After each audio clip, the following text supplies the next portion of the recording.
Olá, seja bem-vindo a mais um vídeo aqui do nosso canal. Fazia tempo que eu não aparecia por aqui, né? 3 meses sem postar nada aqui, só lá no Instagram. Inclusive, se você quiser me acompanhar, lá tem conteúdo vira e mexe, tá bom? Então só me seguir lá, ok? Hoje eu quero falar, depois de 3 meses, fiquei afastado por motivos de ordem pessoal, a saber, TCC. Mas como vocês sabem, nós temos falado aqui das letras do novo álbum do Guilherme de Sá, que é o Fermata 11. Então já falei de várias canções aqui deste álbum, não só deste álbum específico, mas de outros também. E fiquei devendo alguns, né? Mas hoje eu quero falar dessa canção Fluctuat nec mergitur. Essa canção é uma canção curta, uma letra curta, mas tem uma mensagem muito importante, muito bacana, que eu quero compartilhar com vocês aqui. Então peço que você fique comigo até o final. Já peço que você se inscreva neste canal para dar uma moral pra gente, beleza? Deixe o seu like aí e faça algum comentário para que o YouTube entenda que este canal é relevante, que outras pessoas possam também gostar como você gosta, tá bom? Coloca uma receita de bolo aí ou digita um ponto, desde que você comente alguma coisa, tá valendo. Mas se você quiser, comente também sobre o vídeo, o que você acha dessa letra, beleza? Vamos lá? O tema de fundo dessa canção é muito interessante, porque a frase que dá nome à canção remete à referência que o Guilherme foi buscar na história de Paris, por exemplo. O pano de fundo, o background dessa canção é muito interessante porque nos revela a referência do autor da canção do Guilherme, onde ele foi buscar isso, né? Porque o título da canção remete a um período histórico de Paris. Não necessariamente um período histórico, mas a um conceito. Porque a cidade de Paris, o rio Sena, ele inundava de tal forma que em alguns momentos da história acabava transbordando e ficava inviável uma série de coisas. Até que em meados do século XIX, o barão Rasmun, ou Osmun, não sei como é que pronuncia exatamente, prefeito da cidade, ele fez uns projetos de arquitetura na era do Napoleão, de maneira que as infraestruturas, as coisas foram melhorando, etc, etc, dentre algumas polêmicas. E aí ele adotou esta frase como lema da cidade de Paris. Já era uma frase, você não consegue resgatar exatamente, até onde eu entendo, de onde surgiu essa frase. Mas ele assume essa frase para ser o lema de Paris, e essa frase ela tem um conceito muito interessante, porque ela tem um sentido de que as ondas podem bater, mas o navio não vai afundar. Porque fala de você enfrentar muitas coisas, mas essas coisas, por mais que elas venham, como as ondas do mar, açoitar o navio, não derrubam, não afundam o navio. Então, quando ele faz isso, ele coloca no brasão de armas de Paris esta frase. Então, se você observar o brasão de Paris, você vai ver que tem um navio, e o navio ali você tem as ondas nebulosas, digamos assim, turbulentas, e a frase, Fluctuat nec mergitur, ou seja, as ondas batem, mas o barco não afunda. Então a gente percebe que ao Guilherme colocar esta frase como título da canção, a gente já entende mais ou menos o que ele está querendo dizer, o que ele está querendo passar. Está falando de você enfrentar muitas coisas, mas ainda permanecer de alguma forma, ainda que você mude, certo? Então penso eu que o cerne da canção é este. Mas é interessante afirmar aqui para você que por mais que a gente tente buscar o cerne da questão, ou qual era a intenção do autor ao fazer uma letra ou uma obra, a gente pode às vezes interpretar e não ser exatamente aquilo que ele quis dizer. Por que eu estou falando isso? Eu tento buscar, evidentemente, a tese central do autor, mas no final das contas é uma interpretação pessoal minha. Você pode concordar ou não, tranquilo, mas no final das contas é uma hermenêutica minha, beleza? E ele começa dizendo, eu não sou mais o homem que antes era. Essa frase é muito interessante porque é uma frase digressiva, né? Você tem que ter vivido um tempo, experimentado algumas coisas, para que você possa ter essa noção sobre si mesmo, de que você mudou. Muitas pessoas às vezes tomam um choque quando alguém diz assim, olha, você está diferente, você mudou, você não era assim. E a pessoa às vezes não entende. Isso é diferente de quando você se dá conta que você mudou. Quando você reflete a sua trajetória e você diz, eu já não sou mais o homem que era antes, a pessoa que eu era antes. Isso tem muitos desdobramentos, pode ser para bom, pode ser para mal. Talvez você não é mais o cantor que você era. Por exemplo, o Axl Rose não canta mais a mesma coisa que ele cantava. Muitos podem dizer assim que ele é um cover de si mesmo, né? Eu gosto pra caramba. Mas, entende o que eu quero dizer? Já não sou o homem que eu era antes, eu não consigo fazer as coisas que eu fazia antes. Muhammad Ali, por exemplo, com mal de Parkinson, aquele homem que dava altos golpes de soco, de boxe e de tudo mais. Quando você vê ele naquela das Olimpíadas, se eu não me engano, de 95 em Sydney, se não me falha a memória, tremendo para colocar, para acender a tocha lá, olímpica, sei lá.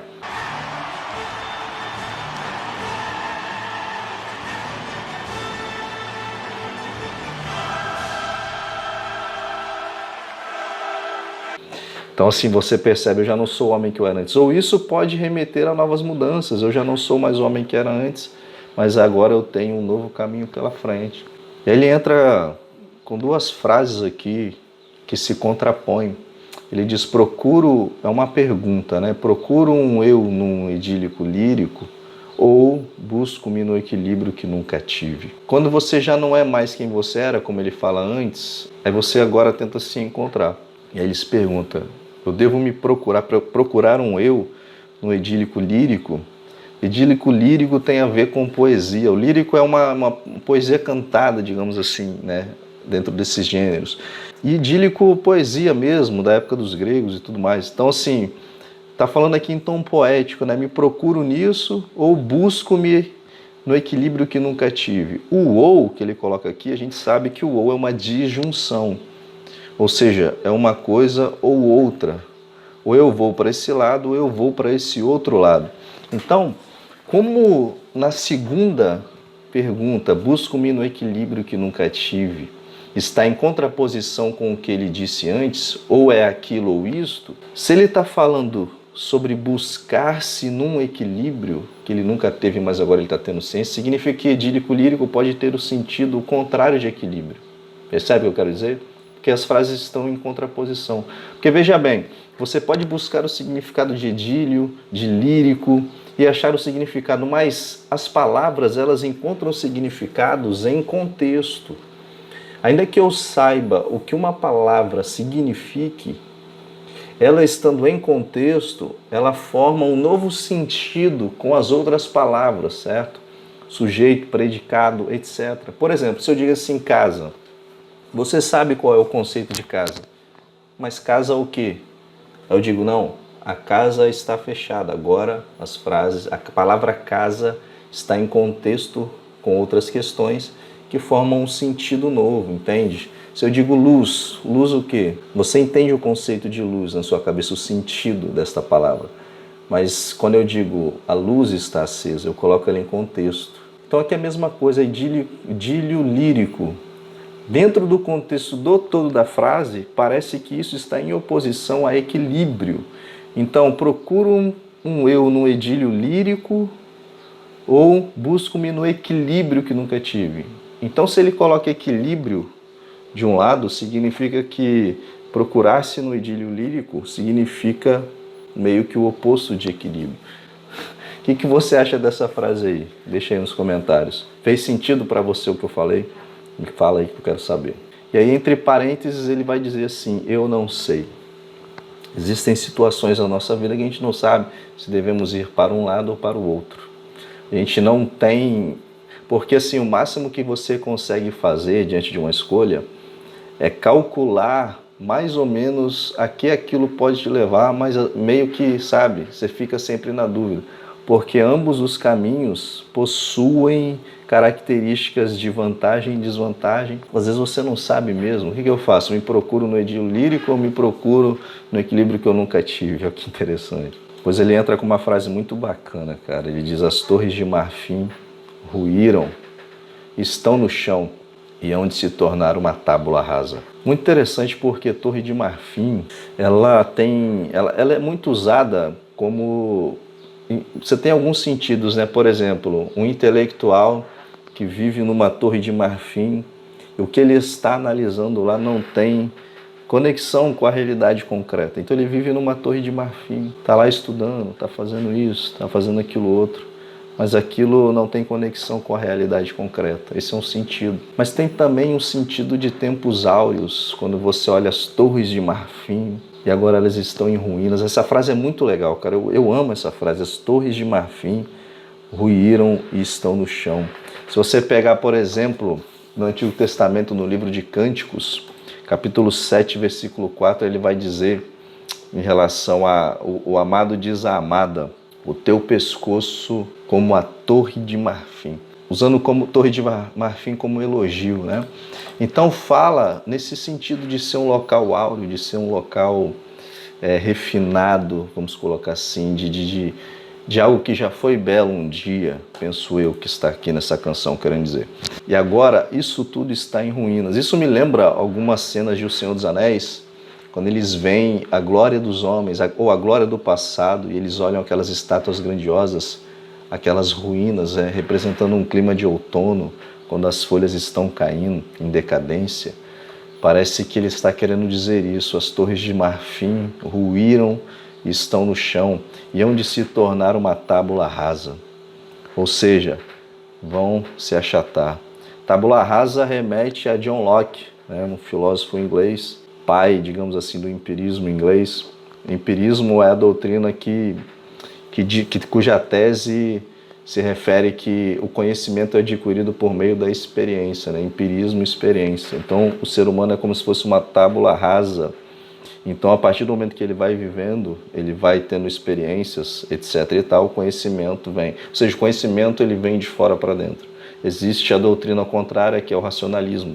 Você não pode confiar nos seus sentidos, então o conhecimento já tem que estar dentro de você, digamos assim. Então, ele usa aqui tábula rasa para fazer um jogo, né?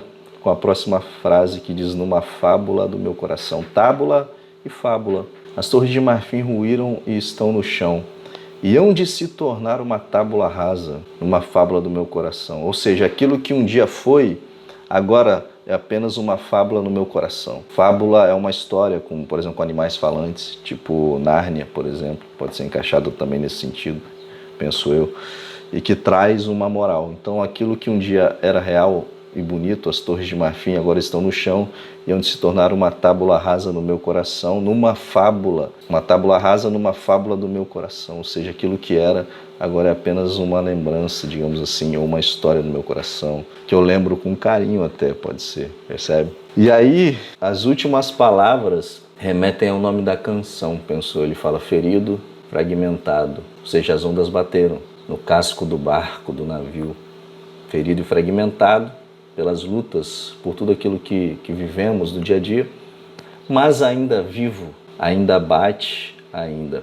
Ele coloca essa contraposição aqui, é muito interessante, cara, porque olha como é que ele faz o jogo, ferido e fragmentado por conta das ondas, digamos assim, mas ainda estou vivo, ou seja, muita coisa aconteceu, mas ainda estou de pé, certo?